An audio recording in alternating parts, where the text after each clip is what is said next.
बहुत अच्छा वर्ष था। इसमें एक लाइन मुझको एक था ना, यीशु मसीह जो भरोसा मेरा, है ना। उसमें जैसे कि आदर और महिमा, है ना, हम जो भी सॉन्ग लेते हैं परमेश्वर के आदर और महिमा के लिए करते हैं, है ना। हमारे बीच में कोई पहली बार है? कोई भी नहीं? हम सभी अपने लिए ताली देते हैं, है ना। हम परमेश्वर के राज्य में आए। सबसे पहला एक स्क्रीन पे एक पिक्चर होगा अभी नहीं, बाद में जैसे कि इस वीक में, आने वाले वीक में एवरी मंडे हमारा बाइबल स्टडी होता है, तो इसके बारे में हम आपको अपडेट देंगे। और जैसे गुरुवार को, थर्सडे को, गुरुवार को बाइबल स्टडी होता है साकिनाका में। अगर किसी को, अगर कोई आना चाहता है तो आ सकते हैं। फ्राइडे को भी दीपक भाई के घर पे बाइबल स्टडी होता है, तो आप कोई भी आ सकते हो। और जैसे कि सैटरडे को क्लास होता है, सैटरडे को क्लास हमेशा जरूरी है।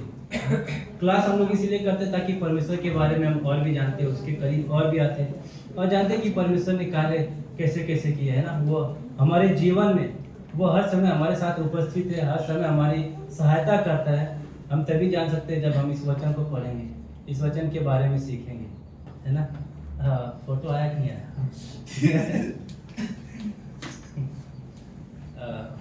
ठीक है, फोटो हम बाद में देख लेंगे। पीछे एक कप रखा हुआ है, आप सभी लोग देख सकते हैं, है ना। ये हाँ, सूरज भाई के हाथ में है ना।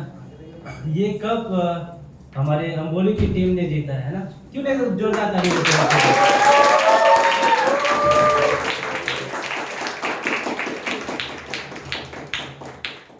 फोटो तो हम लोग बाद में देख लेंगे। सच में इन्होंने बहुत मेहनत की, है ना। उस क्रिकेट से पहले भी इन्होंने रात में भी बहुत मेहनत की, है ना। सच में बहुत अच्छा था। और एक बात रैली में, थैंक गॉड कि इस चर्च में, इस हिंदी चर्च में पहला हाँ, ये देखिए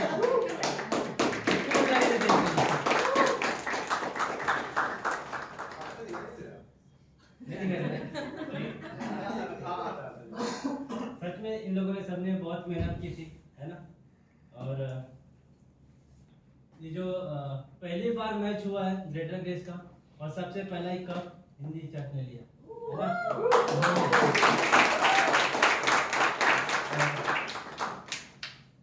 सच में सब लोगों ने बहुत मेहनत किया था, है ना। आइए हम लोग ऑफरिंग में जाते हैं।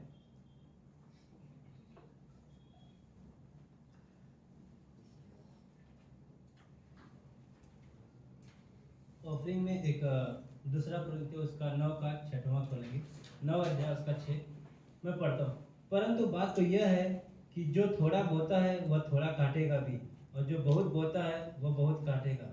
हर एक जन जैसा मन में ठाने वैसा ही दान करे, न कूट कूट के और न दबाव से, क्योंकि परमेश्वर हर से देने वाले से प्रेम रखता है। तो यहाँ पे देखते हैं कि जो जो थोड़ा बोता है वो थोड़ा काटेगा भी, है ना, बाइबल कहता है।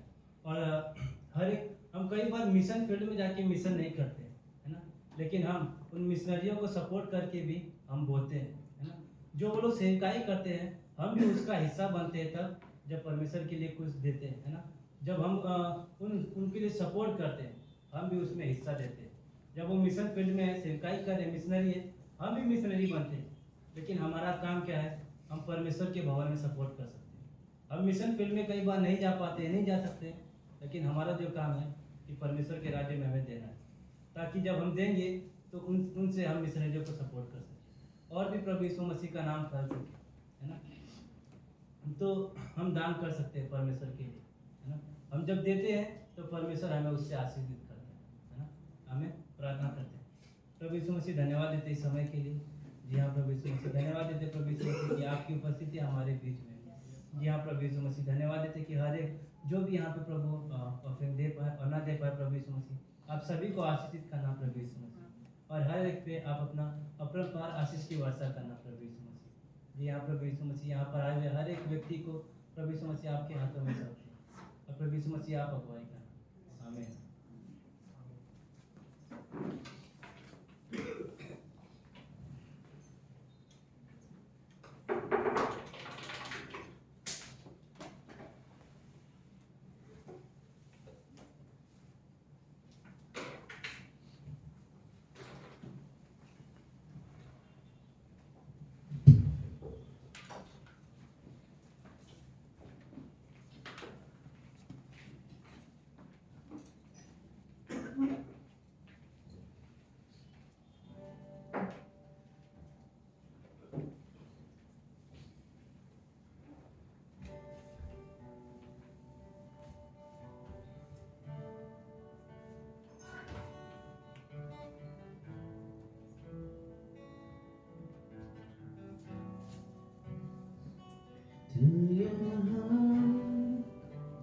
चल फिर रहा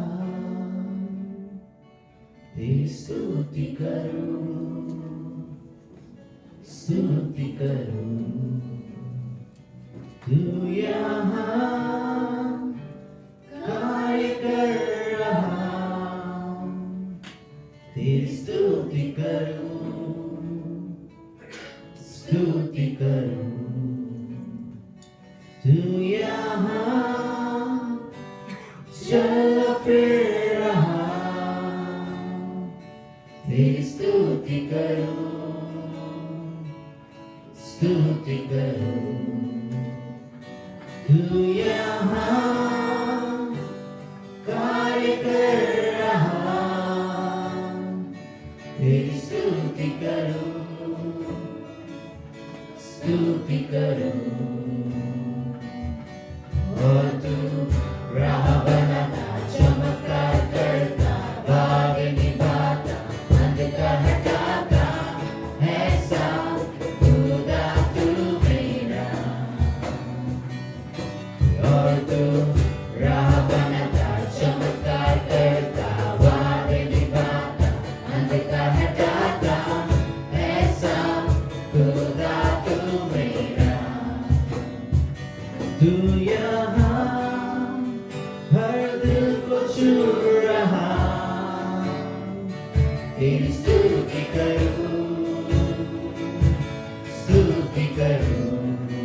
जय मसीह की।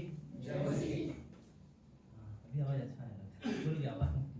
आइए हम लोग वचन में जाते हैं और याकूब उसका 4था अध्याय और इसकी 7वीं पंक्ति को खोलते हैं। याकूब 4था अध्याय और इसकी 7वीं पंक्ति। यहाँ पे लिखा है, इसलिए परमेश्वर के अधीन हो जाओ और शैतान का सामना करो तो वो तुम्हारे पास से बाहर निकलेगा। आइए हम लोग प्रार्थना करते हैं।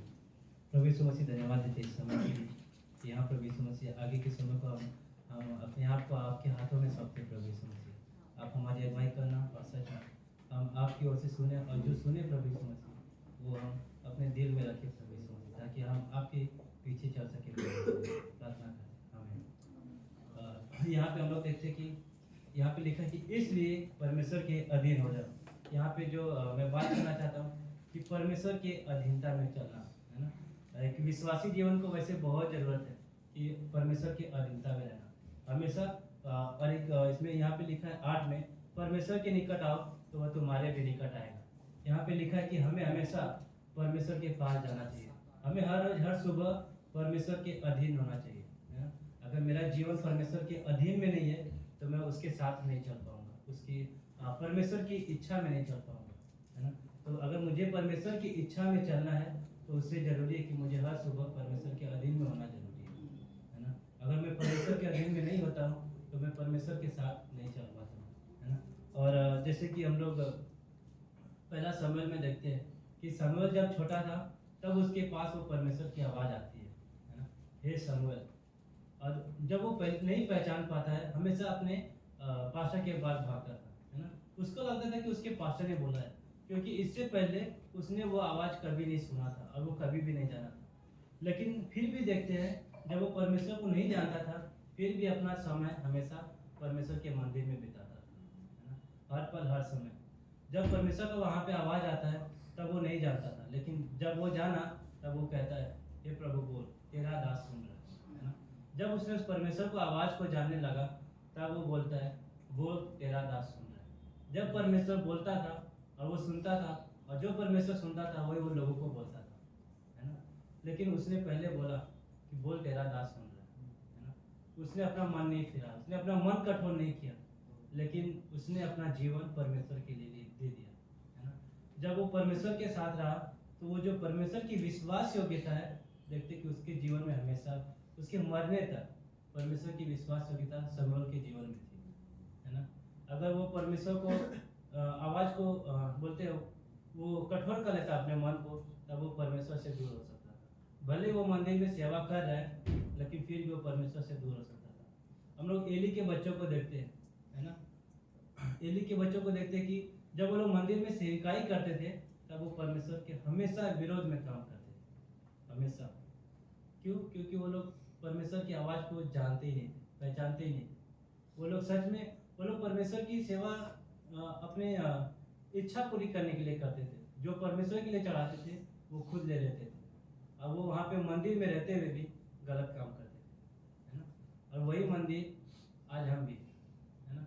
हम परमेश्वर की सेवा कैसे करते हैं, है ना। पुराने नियम में देखते कि परमेश्वर का आत्मा कभी कभी उस मंदिर में आता था, वास करता था और लोग फिर परमेश्वर के पास जाते थे। लेकिन आज परमेश्वर ने ठान लिया कि मैं हमेशा तुम्हारे साथ रहूँगा और वो हमें वास करता है ना।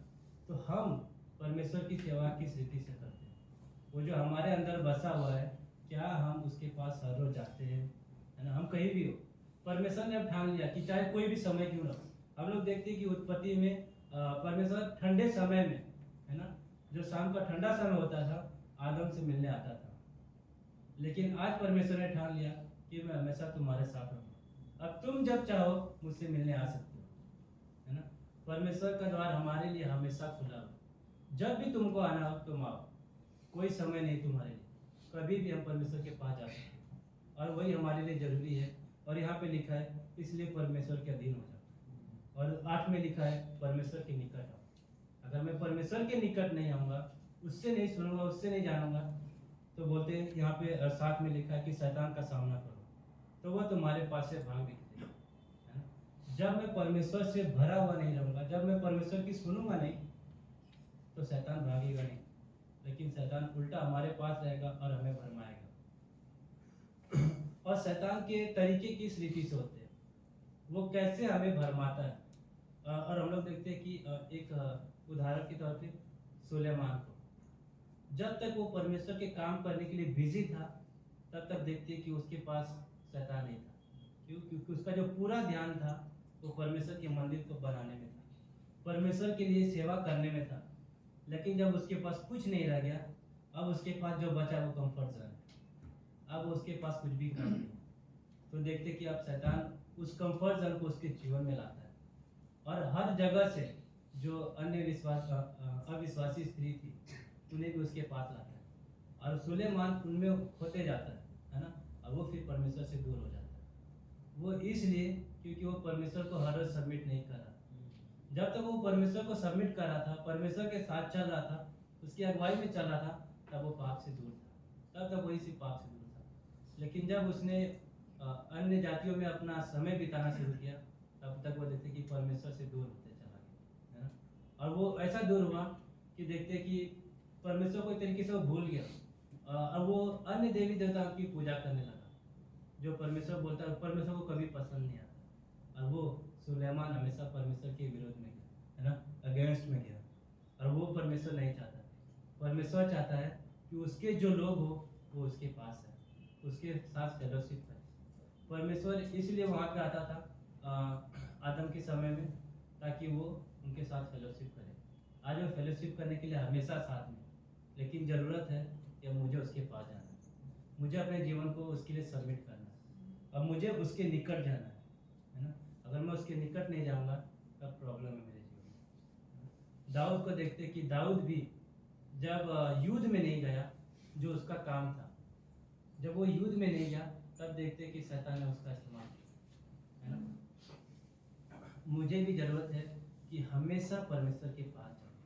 अगर मैं परमेश्वर के अधीनता में नहीं जाता हूँ, परमेश्वर के निकट नहीं जाता हूँ, उसके पास नहीं जाऊँगा, तब देखते शैतान मेरे पास आते जाएगा। और शैतान की इच्छा है कि वो मेरे जीवन से, मतलब परमेश्वर के और हमारा रिश्ता को तोड़ना, वो हमें हमेशा दूर करना चाहता है। वो नहीं चाहता कि वो निराश करना चाहता है परमेश्वर को। हम उसके आँख, परमेश्वर के आँख की पुतली है, और वो हमारे साथ खेलना चाहता है, वो परमेश्वर को निराश करना चाहता है ना। शैतान शैतान परमेश्वर को चाहता है कि उसकी जो, अभी मैं इनको तो कुछ कर नहीं सकता, लेकिन हाँ जो मैं कर सकता हूँ वो इनको परमेश्वर से दूर कर सकता हूँ। शैतान वो चाहता है। लेकिन हमें जब परमेश्वर के अधीन होंगे, जब हम परमेश्वर के निकट आते रहेंगे, तब यहाँ पे लिखा है तो शैतान तुम्हारे पास से भाग जाएगा, तब वो नहीं आएगा, है ना। और मैं उस देखते कि हनोक के जीवन में जब तक वो परमेश्वर के सामने अधीन था, परमेश्वर के साथ चलता था, देखते कि उसके उम्र भर परमेश्वर उसके लिए विश्वास योग्य रहा, है ना।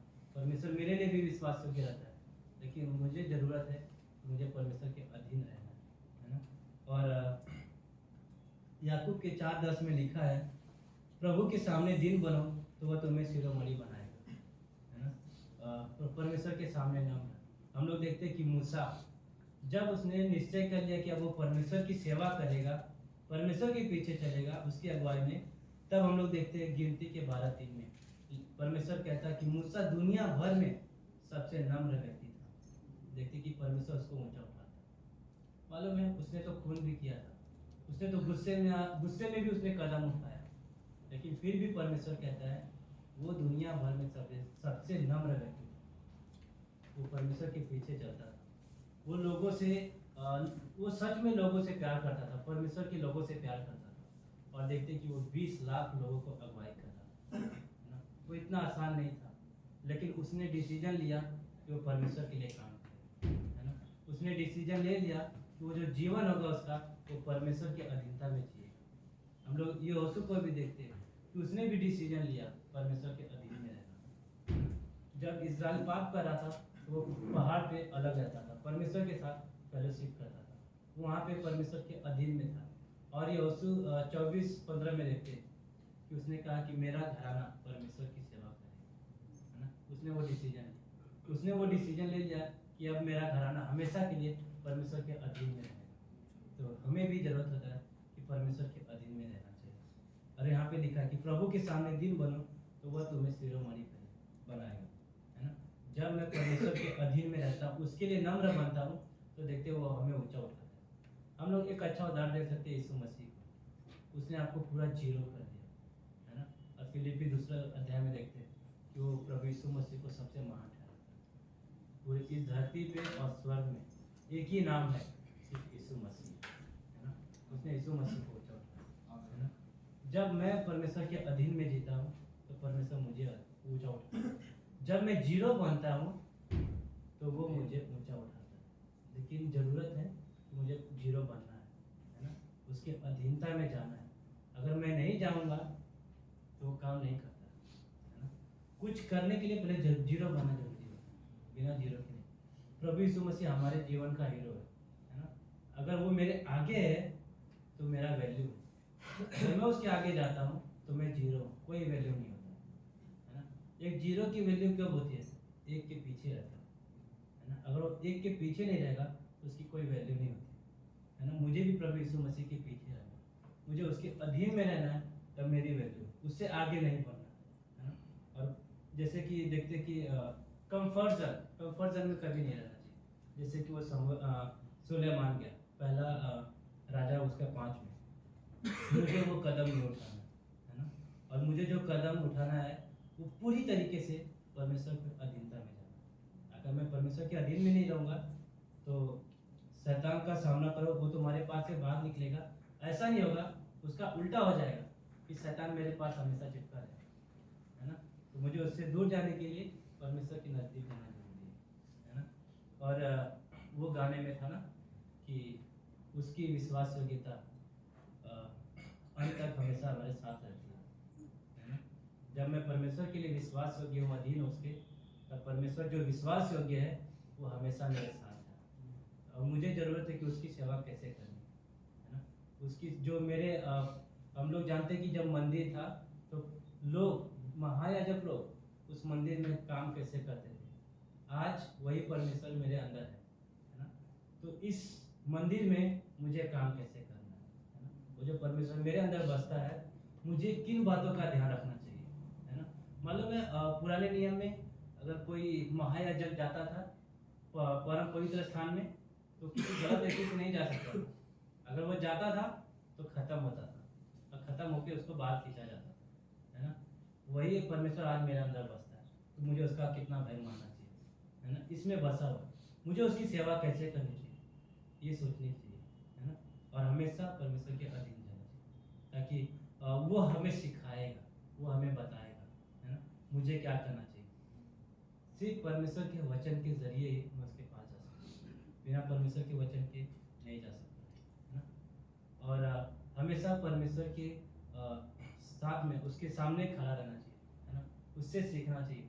अगर मैं परमेश्वर के अधीन जाके उसके सामने जाके खड़ा होकर सीखूंगा, तब मैं शैतान से सामना कर सकता हूँ। बिना परमेश्वर, देखो शैतान भी परमेश्वर के वचन का यूज करेगा हमें हराने के लिए, और हमें भी, हमारा भी हथियार है परमेश्वर का वचन, है ना। हमारा भी तलवार है परमेश्वर का वचन। बस उसको यूज, इस्तेमाल कैसे करना है वो परमेश्वर के पास जाके सीख सकते हैं। अगर परमेश्वर के पास जाएंगे तो हमें सिखाता है ना। नहीं तो हवा के सामने शैतान ने परमेश्वर के वचन को तोड़ के, है ना। लेकिन हवा नहीं जानती थी कि अब मैं इसको, इस वचन को कैसे इस्तेमाल करूँ, है ना। हवा ने तो बोला, आदम को परमेश्वर ने क्या बोला था कि इसके पास मत जाना, है ना। और हवा ने क्या बोला कि परमेश्वर ने कहा इसको छूना भी मत, है ना। उसके पास भी मत जाना, उसके छूना भी मत। कितनी अच्छी बात कि वो अलग, उसने सुना था कि उसके पास भी मत जाना। तो हमें भी वैसा होना चाहिए कि पाप की ओर जाना नहीं चाहिए और उसकी ओर देखना भी नहीं चाहिए, है ना। लेकिन हम ये अपने लाइफ में कैसे जान सकते हैं, कैसे सीख सकते हैं? परमेश्वर के अधीन में रहना। परमेश्वर हर पल मुझसे बात करना चाहता है ना। वो इस मंदिर में हमेशा मुझसे बात करना चाहता है, लेकिन मुझे भी ज़रूरत है कि उसके पास जाना है, उसके सीखना है ना, तब वो मुझसे बात करेगा। अगर मैं उसके अधीन में नहीं रहूँगा तो परमेश्वर मुझसे बात नहीं कर सकता, है ना। हर रोज़ सुबह अगर मैं शुरुआत करता हूँ अपने, हर रोज़ सुबह अधीन होता हूँ परमेश्वर के, तो मुझसे बात करता है, वो मुझे सिखाएगा, है ना। मुझे ज़रूरत है। हमें ये सुरेश भाई का वेलकम है।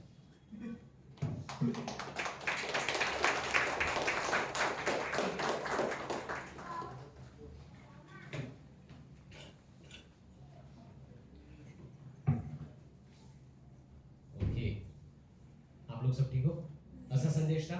आई थिंक पार्ट 2 जैसा था पिछले हफ्ते, याद है पास्टर ने भी इसी विषय पर ऑलमोस्ट जो थोड़ा जो था राइट अधीनता के विषय में और जो भी उन्होंने कहा right drawing near. I think हमारे जीवन का एक हिस्सा अगर कोई भी परिस्थिति में हो तो एक सलाह तो हम सभी सुन सकते हैं और एक सलाह हम सभी के लिए, चाहे कोई भी हालत हो, आई थिंक एक सलाह हम सभी के लिए एप्लीकेबल है, जिसका हम कह सकते हैं कि हाँ मुझे इसकी जरूरत है। वो एक ही शब्द है, एक्चुअली इंग्लिश में 2 शब्द है, ड्रॉ नियर। कोई भी तकलीफ हो परमेश्वर के नजदीक आओ, right, that is the main thing, right. So कल का दिन ऐसे करने में भी बड़ी दर्द हो रही है। आपको पता है हमारे पास्टर बहुत अच्छे खेलते हैं, तो देखना चाहिए था। पहला 6 उन्होंने मारा था, उस ग्राउंड में कोई 6 नहीं मारा।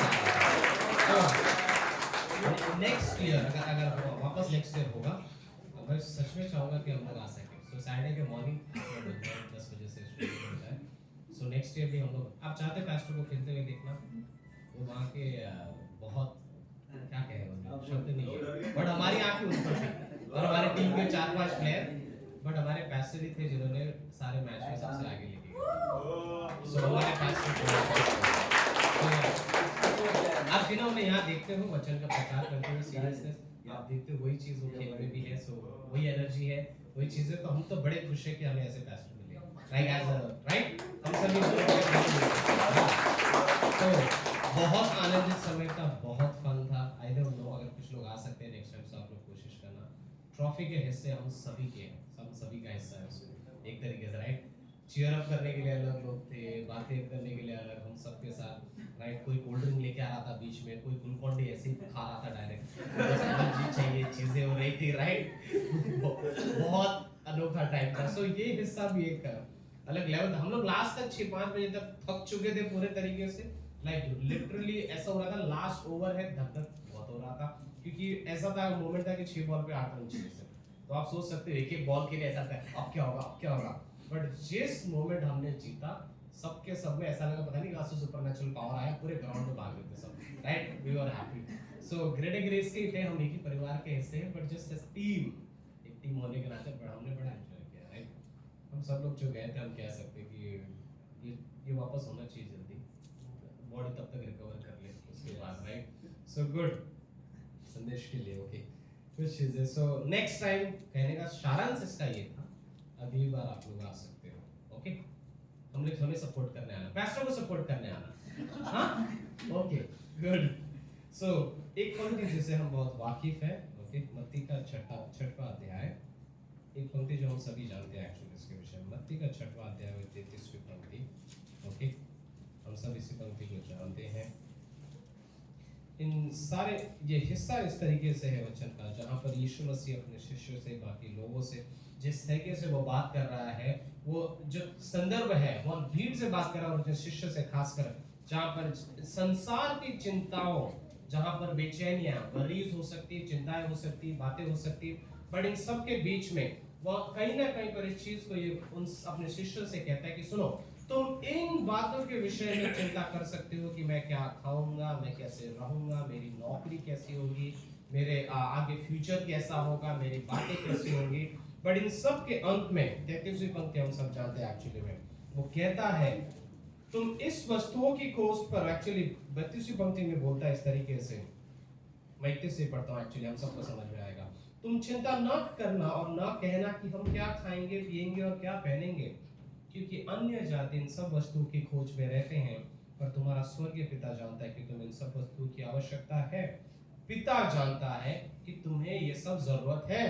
33वीं पंक्ति कहता है कि सुनो, ये तुम्हारी जरूरतें हैं, इसलिए वो ये नहीं कह रहा है कि तुम मेहनत करो, इसलिए वो ये नहीं कह रहा है कि तुम कुछ और चीजों करने की कोशिश करो, पहला ये करो, उसके बाद ये करो, उसके बाद ये करो, तो तुम्हें चीजें होंगी। बट वचन सिर्फ ये कहता है इसलिए।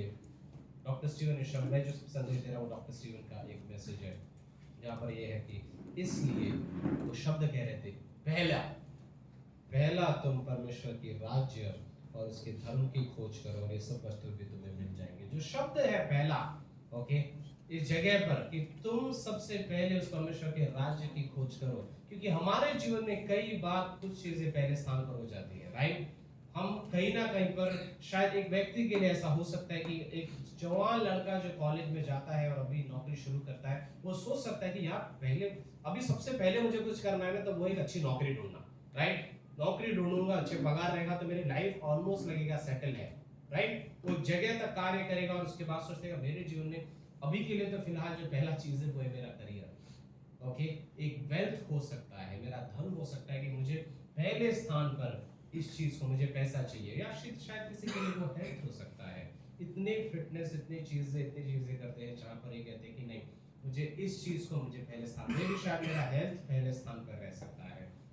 पॉपुलैरिटी किसी के लिए पहले स्थान पर रह सकती है, जहां पर कोई कह सकता है कि नहीं मैं पहचाना जाना चाहता हूँ, मैं चाहता हूँ कि मेरा कोई नाम हो इस समाज में, और उस अनुसार के वो कार्य कर सकते हैं और कह सकते हैं कि हाँ मुझे इस चीज को पहले स्थान पर रखना है, या मुझे बोलते ना स्वयं के राज्य के पहली खोज करना है, मतलब मैं पहला राज्य स्वयं का पाना चाहता हूँ। ओके, बट यीशु मसीह ने यहाँ पर एक तरीके से इस बात को जो दर्शाया है, एक तरीके लेकिन अगर कहें तो एक गुड न्यूज एक बैड न्यूज जैसा। Good news like bad news ये है पहले कि हम इंसान जिस क्षण से वो गिरा है, वो पाप में रहा है, वो कभी नहीं चाहता कि वो किसी के अधीन रहे, राइट। कोई बच्चा नहीं चाहता उसके ऊपर कोई रूल करे, राइट। हम बच्चों को ही सिखाते हैं, उनके ऊपर कंट्रोल करने की कोशिश करते हैं, बट कभी वो पसंद नहीं करते। इंसान एक तरीके से किसी दिशा में जा रहा है जहां पर वो कहता है कि मैं स्वयं का अधिकारी हूँ, मेरा जो अधिकार है मेरे जीवन में, मैं खुद के हाथ का रखना चाहता हूँ, ना कि परमेश्वर का। और इस जगह पे जो एक खबर जो हम सबके लिए गुड न्यूज हो सकती है कि यीशु मसीह कहता है कि तुम पहले मेरे राज्य की खोज करो, एक तरीके से सीक फर्स्ट, पहला तुम उसके राज्य की खोज करो। जो शब्द है राज्य की खोज करना, डॉक्टर स्टीवन ने जिस तरीके से वो शब्द लिखा था, किंगडम ऑफ गॉड, परमेश्वर का राज्य, उस किंगडम का मतलब कोई किंग है तुम्हारे जीवन में, राइट। एक कोई राजा है, एक व्यक्ति जिसका क्या कहेंगे स्पीयर, उन्होंने इस तरीके से लिखा था इंग्लिश में, स्पीयर ऑफ गॉड्स कंट्रोल या गॉड्स अथॉरिटी, एक वातावरण, एक हिस्सा जीवन का जहां पर परमेश्वर का हक है आपके ऊपर, जहां पर परमेश्वर का अधिकार है। सही शब्दों में कहूं तो एक परमेश्वर का अधिकार, जब मैं परमेश्वर के राज्य की खोज करता हूं, साधारण से शब्द में अगर मैं कहूं तो वो ऐसा है कि मैं परमेश्वर को अपने जीवन का अधिकार देता हूं। बेसिकली वही शब्द जो शशिकांत भाई ने भी कहा कि हम उनके अधीन होकर कहते हैं कि परमेश्वर तू मेरे जीवन पर अधिकार है, राइट। सबसे पहले इवन जो फर्स्ट पॉइंट उन्होंने लिखा था, जब भी आप परमेश्वर के राज्य की बात करते हो तो हम पहले तो उस राज्य में प्रवेश कैसे करते हैं। योना के तीसरे अध्याय में एक बड़ी अच्छी कहानी है, मैं एज एग्जाम्पल कभी कभी इसको इस्तेमाल करता हूँ सुसमाचार के लिए, बाकी चीजों के लिए। एक व्यक्ति है जो यीशु मसीह के पास रात के समय में आता है, याद है कौन है वो?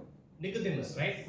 निकोदेमस रात के समय में यीशु मसीह के पास आता है। अब ये कोई आम व्यक्ति जैसा भी नहीं है कि जस्ट चुपचाप यीशु मसीह को मिलने आ गया, क्योंकि ये एक्चुअली में एक प्रसिद्ध व्यक्ति उस जगह का, इज लाइक लीडर ऑफ आराधनालय का, एक मुखिया जैसा है, एक टीचर है, लोग उसे एक अच्छा मनुष्य भी कहते हैं, is a good man, rich भी रहेगा, इवन वो धार्मिक जो शिक्षक होते हैं उन सब का गुरु भी है, क्योंकि यीशु मसीह उसे बोलता है जब तू गुरु होकर इन सारी बातों को नहीं जानता तो तू अपने लोगों को कैसे सिखाएगा। सो वो एक टीचर है, एक अच्छा व्यक्ति है, एक धार्मिक व्यक्ति है, धार्मिक लोगों का गुरु है, and then he is a leader also. वो उस आराधनालय का, उस जगह का वो लीडर है जहां पर लोग उसे बहुत मानते और पूछते एक तरीके से। ओके, सो वो एक प्रसिद्ध व्यक्ति है, बट अपनी सारी थियोलॉजी में जब यीशु मसीह के पास वो आता है तो यीशु मसीह उसकी भाषा में कुछ चीजें उसे समझाने की कोशिश करता है, और दूसरी पंक्ति में एक्चुअली उससे तीसरी पंक्ति में ये कहता है कि जब तक तू नए सिरे से जन्म ना लेगा, जब तक तू नया जन्म नहीं लेगा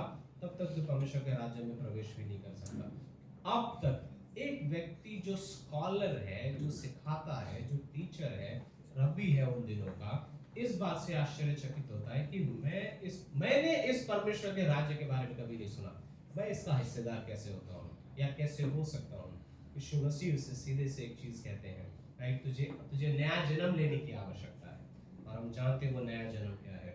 उसने कहा लाइक यीशु मसीह पर भरोसा करना। और आज हम लोग जो यहाँ पर बैठे हुए हैं, परमेश्वर के राज्य के में प्रवेश करने के लिए, उसके किंगडम में, या फिर हम कहें स्वर्ग में जाने के लिए, यीशु मसीह ने इस धरती पर आए और उन्होंने वो जरिया बनाया ताकि अगर हम उस पर भरोसा रखें, हम कह सकते हैं हम बचा लिए गए, राइट। आज हम उसके स्वर्ग के एक तरीके से हिस्सेदार है, या हम कहेंगे कि हम स्वर्ग में राज्य में प्रवेश कर चुके क्योंकि हमने भरोसा किया है। यीशु मसीह उससे कहता है कि सुन, तुझे इस बात को समझना जरूरी है कि आत्मा से जन्म लेना तेरा जरूरी है, नया जन्म एक तरीके से, क्योंकि तू अपने पाप के साथ स्वर्ग नहीं जा सकता, तुझे उद्धारकर्ता की जरूरत है। और निकोदेमुस इस बात पर जरूर विश्वास करता है, आने वाले दिन में वो कुछ कार्य करता है उसके समय में भी, राइट। सो निकोदेमुस इस बात को, यीशु मसीह एक चीज उसे यहाँ पर समझाता है परमेश्वर के राज्य के विषय में, अगर तू उसके राज्य में प्रवेश करना चाहता है तो एक चीज जरूरी है, और वो क्या है? विश्वास करना, राइट। बिना विश्वास के तुम परमेश्वर के राज्य में प्रवेश नहीं कर सकते।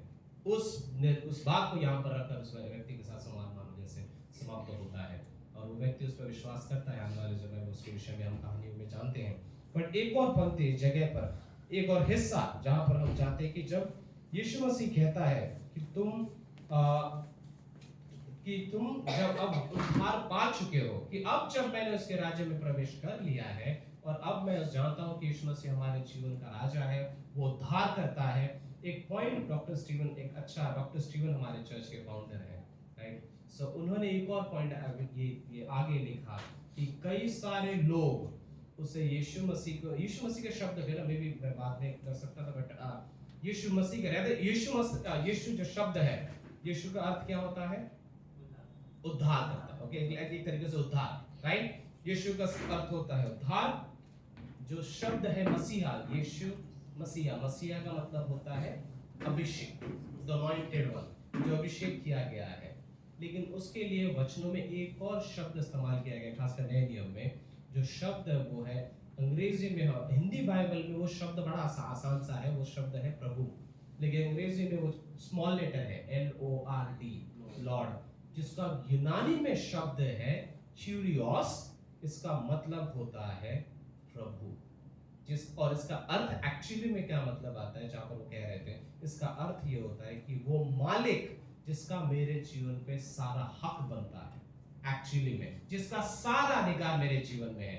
तो इस तरीके से वो कह रहे थे कि हमारे जीवन में ऐसा ये सच में है कि कई लोग यीशु मसीह पर विश्वास तो कर लेते हैं, राइट, उसको बोलते हैं कि हाँ तू प्रभु है, तू उद्धार करता है, तू यीशु है, तू अभिषिक्त है, लेकिन एक हिस्सा जहां पर मैं कहता हूं कि लेकिन मैं तुझे मेरे जीवन का मालिक नहीं बनने देना चाहता। अभी भी कुछ जगह वैसे हो सकते हैं, राइट। तू क्यूरियस नहीं है, तू यीशु है, तू साल्वेशन है, तू उद्धार करता है, बट मैं कहीं ना कहीं पर कुछ जगह होंगे मेरे जीवन में जहां पर मैं ऐसे पेश तो आता हूं, और फिर उन्होंने इस तरीके से भी सच में कहा था कि तुम्हारे शरीर में तुम परमेश्वर को प्रसन्न करने की कोशिश कर सकते हो, लेकिन तुम्हारा हृदय तुमसे कहीं दूर हो सकता है। तुम परमेश्वर का राज्य में अपने शब्द से कह सकता हूँ, मैं चर्च में आकर गॉड के बारे में कह सकता हूँ, बट बाहर जाकर मेरा राज्य जैसे काबू करता है मेरे जीवन को, क्योंकि फ्लैश इज फ्लैश।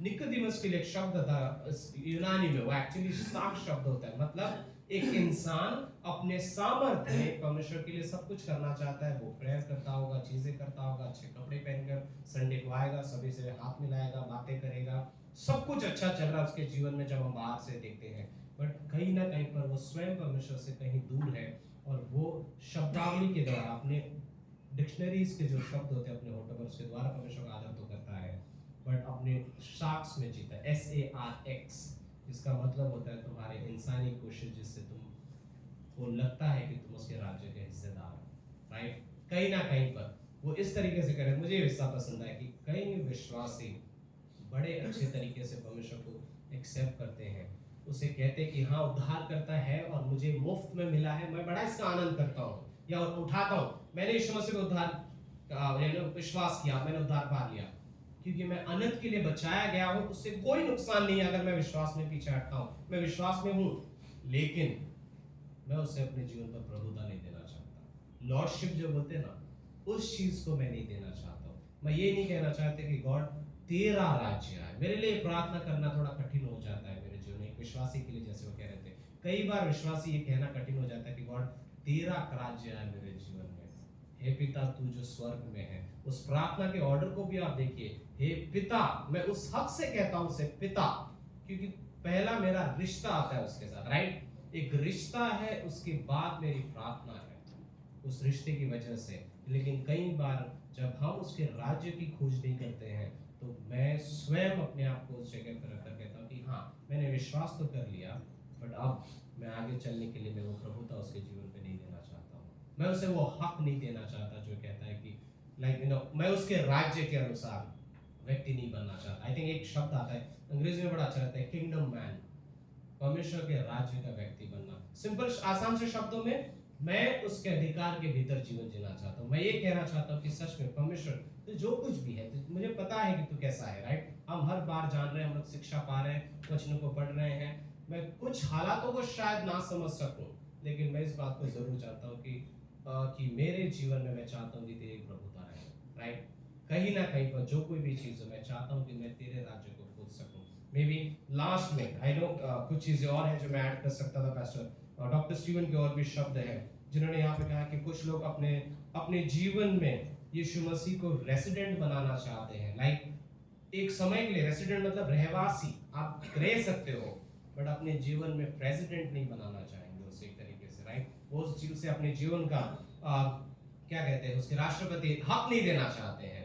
कई बार यीशु मसीह ने एक शब्द बड़ा स्ट्रांगली कहा, और इस वचन को पढ़कर मैं भी थोड़ा सही हो गया था। लूका का 6वां अध्याय 46वीं पंक्ति, एक बहुत छोटा सा वचन ये कहता है, यीशु मसीह से कहता है, तुम मुझे प्रभु प्रभु क्यों कहते हो अगर तुम मुझे मेरी बातों को मानते भी नहीं हो। मैं तुम्हें बताता हूँ वो व्यक्ति कैसा होता है जो मेरी बातों को सुनता है और वैसे मानता है। और फिर उस विषय आगे कहता है कि वो व्यक्ति जो सुनता है, मेरी बातों को मानता है, वो वैसा व्यक्ति जिसने अपने घर को कहाँ पर बनाया है, राइट।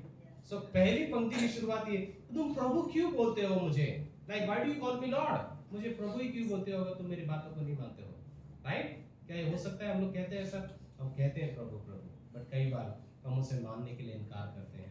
और कहीं ना कहीं पर जैसे एक चीज याद रखते हुए, आई थिंक मैं एक अगर चीज कह सकूं जो लास्ट में, जब मैं ये कहता हूँ कि तू मेरे जीवन का परमेश्वर है और मैं तेरे राज्य की खोज करना चाहता हूँ मेरे जीवन में, इस जीवन में चिंताएं ऑब्वियसली हो सकती हैं, हाँ चीजें होंगी, बेचैनियां होंगी, बट विश्वासी के लिए क्या ही खुशखबर है कि हम उस संसार के हिस्सा नहीं है जहाँ पर ये चीजें होती हैं। हम उस कलीसिया के हिस्सा है जहाँ पर परमेश्वर हमसे बातें करता है, जहाँ पर मैं कहीं पर भी खड़ा होता हूँ, जैसे शशि भाई ने भी कहा, राइट। हमारे पास वो चीज है कि चाहे कुछ भी हो जाए, चाहे वो बीमारी हो, चाहे वो आर्थिक परिस्थिति हो, चाहे वो कोई रिश्ता हो, चाहे कोई और हालात हो, मैं कह सकता हूँ कि मेरे पास परमेश्वर है, मैं उसके नजदीक जाना चाहता हूँ, राइट। मेरे पास एक मौका है कि मैं उसके राज्य के हिस्सा कर सकता, राज्य का हिस्सा बन सकता हूँ। मेरे पास सैटरडे बाइबल कॉलेज है, मैं उस बाइबल कॉलेज में आके उसके कलीसिया का हिस्सा बनकर उस राज्य में आगे बढ़ सकता हूँ, राइट। हम क्या कहते हैं, ये बहुत ज्यादा इंपॉर्टेंट है।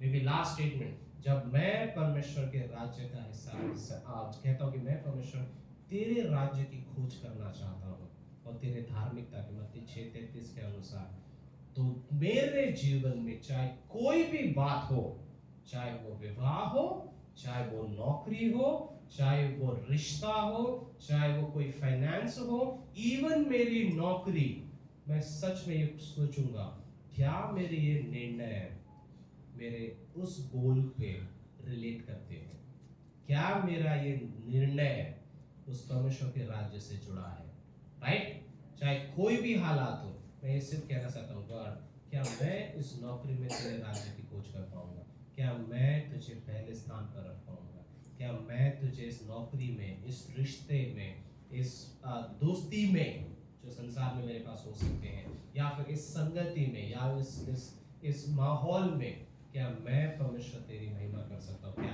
तेरे राज्य की ओर मैं आगे बढ़ सकता हूँ इसमें, राइट। एक व्यक्ति ने, चक स्वेंडल इस तरीके से कहते हैं, लास्ट वन, ये रेडी वाला लास्ट है, परमेश्वर ने जो आपको जीवन दिया है वो एक सिक्के के समान है, जो ये कहता है कि एक शर्त के साथ दिया है वो सिक्का, यूज इट ओनली वंस। तुझे ये सिक्का मैंने दिया है, लेकिन तू सिर्फ इसे एक बार इस्तेमाल कर सकता है। तू इसे कहाँ खर्चा करना चाहेगा, तेरे स्वयं के लिए या फिर मेरे राज्य के लिए। आमीन, आमीन। परमेश्वर हम धन्यवाद देते हैं समय के लिए, थैंक यू हमारे सब कुछ से कलीसिया के लिए, आप सच में बहुत अद्भुत हो। हमें सिखाना परमेश्वर कि हम आपके राज्य की खोज कर सकें, आपके भवन में हमेशा बने रहें, चाहे जो कुछ भी हम आपके अधिकार में जी सकें, जहाँ पर आपके अधिकार, जहाँ पर आपका कार्य होता है और हम सबमिट रहते हैं, हम अधीनता में रहते हैं, हम आपके नज़दीक आते हैं, चाहे कोई भी परिस्थिति हो। प्रभु थैंक यू कि आपने हमें सच में ऐसी कलीसिया में रखा है, ऐसे पास्टर दिए हमें जो हमें सही शिक्षा देते हैं, और हमें पता है कि हमें इसके अधीनता में रहना, हमें सीखना है। इन दिनों में गॉड, इन समय में हम हम आपके अधिकार में जी सके, आपके राज्य की खोज कर सके। जिस अन्य जाति चिंता करेंगे, हम चिंता करते कई बार अविश्वास दिखाते हुए, बट हमें माफ करना परमेश्वर, हमें मदद करना कि हम सच में इस जीवन के सिक्के को सही जगह पर इस्तेमाल करें आपके राज्य में, हर मौके में, हर परिस्थिति में, हर अवसर में। और हमारे हालातों में, हमारे परिवारों में, रिश्तों में, विवाह में, हमारी नौकरी में, और जो कोई भी जगह हो, हमें सिखाना परमेश्वर, हमें सिखाना कि सारा चीज़ जो हम करें उसका लक्ष्य सिर्फ एक हो कि हम आपके राज्य की बढ़ोतरी के लिए कार्य कर सकें। धन्यवाद देते हैं सब कुछ से समय के लिए, इस परिवार के लिए, इस संगति के लिए। फिर से आने वाले समय को, हमारे गीत को, रैप सेशंस को, हमारे आनंद के समय को फिर से आपके हाथों में सौंपते हैं। प्रार्थना प्रभु यीशु के नाम से आमीन।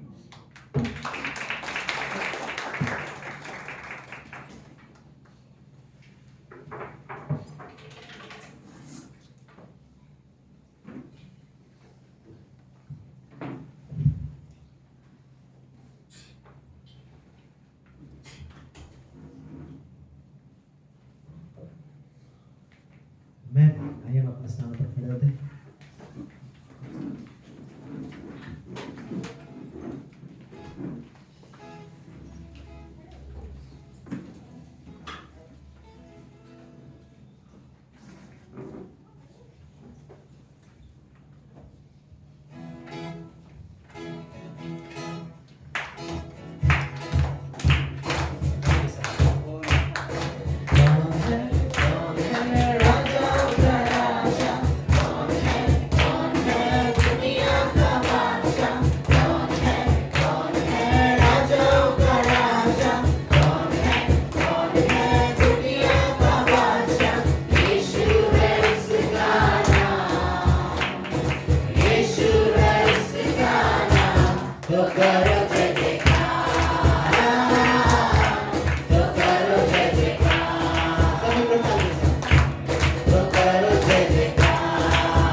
सच में प्रभु यीशु मसीह, 2 वचन प्रभु यीशु मसीह, तेरे अधीन होना प्रभु यीशु मसीह, और तुझे पहला स्थान देना प्रभु यीशु मसीह। सच में प्रभु यीशु मसीह, जब तक हम प्रभु यीशु मसीह तेरे अधीन नहीं होंगे प्रभु यीशु मसीह, तब तक हम तुझे पहला स्थान भी नहीं दे पाएंगे प्रभु यीशु मसीह। हमारे जीवन में प्रभु यीशु मसीह हमें जरूरी है कि प्रभु यीशु मसीह तेरे अधीन में जिए प्रभु यीशु मसीह, ताकि हम तेरी इच्छा को समझे प्रभु यीशु मसीह। तो हमारे जीवन से क्या चाहता है प्रभु यीशु मसीह, हम किस कार्य में प्रभु यीशु मसीह तेरे का उपयोग हो सके प्रभु यीशु मसीह, हम जान सकते प्रभु यीशु मसीह अगर हम तेरे अधीन है प्रभु यीशु मसीह। सच में प्रभु यीशु मसीह हमें सिखाना प्रभु यीशु मसीह, सच में प्रभु यीशु मसीह हमें सिखाना कि प्रभु यीशु मसीह तो हम तुझे अपना पहला स्थान दे प्रभु यीशु मसीह। सच में प्रभु यीशु मसीह हर चीज़ जरूरी है हमारे लिए प्रभु यीशु मसीह, लेकिन हर चीज़ों के ऊपर भी प्रभु यीशु मसीह तू है प्रभु यीशु मसीह। सच में प्रभु यीशु मसीह हमारे कामों से, हमारे आपस के रिलेशन से प्रभु यीशु मसीह, हमारे दोस्तों से प्रभु यीशु मसीह तू हमारे लिए पहला है प्रभु यीशु मसीह। सच में प्रभु यीशु मसीह धन्यवाद देते हैं इन वचनों के प्रभु यीशु मसीह। सच में प्रभु यीशु मसीह हम इन्हें मनन करें प्रभु यीशु मसीह, और सच में प्रभु यीशु मसीह इन वचनों को कभी भूले ना प्रभु यीशु मसीह। छोटी सी प्रार्थना तेरे नाम से।